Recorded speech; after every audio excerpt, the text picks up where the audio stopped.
A big part of photography is about finding cool perspectives. What if you were to change the perspective towards yourself? What would you see?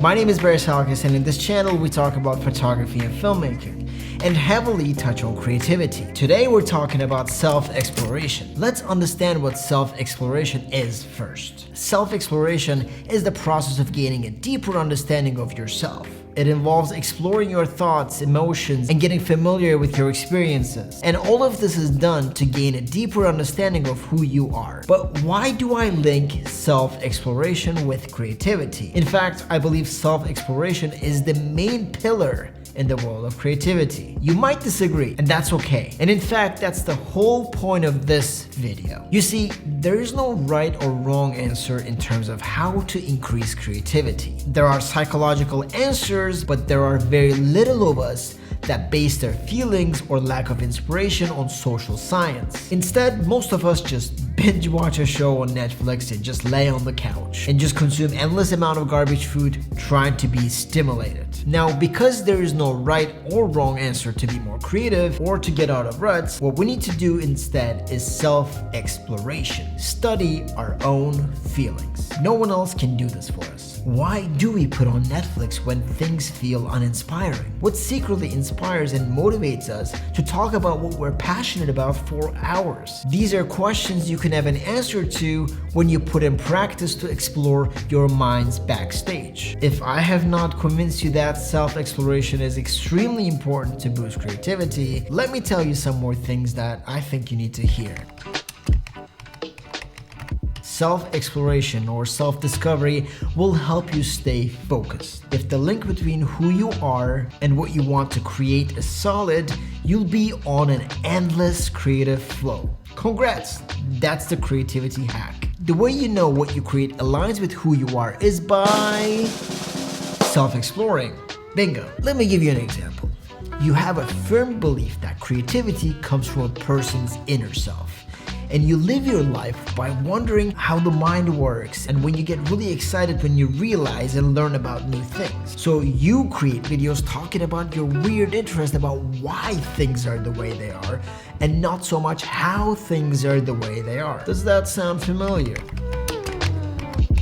Self-exploration will unlock the path to inspiration. When you have a clear sense of who you are and what you want, you are more likely to find inspiration in your daily life. You may notice things that align with your values, see new possibilities that excite you, or find connections between seemingly unrelated things. Self-discovery can help you become more mindful, curious, and open to new experiences, which are all essential for finding inspiration. And I have to say, finding inspiration differs person to person. This is something within you. Some people may help you find inspiration. That is because those who inspire you clicked something within you.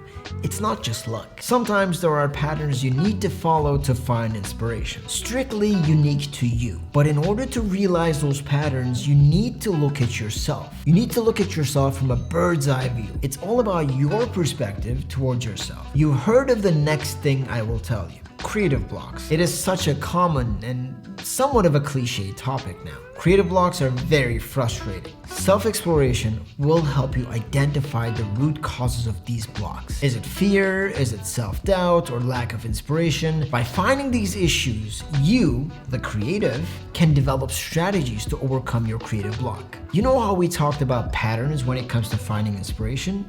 Well, the opposite pattern can be put in a creative rut. I find for me that if I take a break from making content and literally focus on myself, trying to explore myself, when I come back, I'll be filled with joy to continue. Whereas if, let's say, I just take a break because I'm feeling a little burnt out, if I gain bad habits like endlessly scrolling as soon as I open my eyes in the morning, consume content that just pulls me back, and maybe even stop exercising, those habits will turn the little break into a creative rut. It's tough. This is why learning your patterns is very important. The results are the same for everyone. But methods to self-explore are very, very different. Some like to be nature, some want a vacation alone, some of us find the answer in art. I personally have different methods. I've been challenging myself to be more mindful lately, for instance. And one exercise I do daily is thankful exercise. I think that's what you call it. As soon as I open my eyes in the morning, I'll make a cup of coffee and for 5 minutes really focus on smelling the coffee and really live that 5 minutes feeling everything and thinking of the things that I'm thankful for. Yeah, for 5 minutes, I think. And it could be thanking for anything. I don't do this to a superior power, and in fact, I'm not religious at all. It's a moment to realize some of the things I've done right. I celebrate some of my successes and focus on being with me, with myself first thing in the morning. I feel that it just sets the tone for the day. Throughout the day, I live everything slower. I'll taste the food that I eat, I feel textures. Whatever it is makes me feel present, I'll do it. We live life in an autopilot mode. I do enjoy taking over the control so that things don't build up and you tend to be more in touch with yourself when you are constantly present. One of the challenges that I had was limiting time on my phone. Internet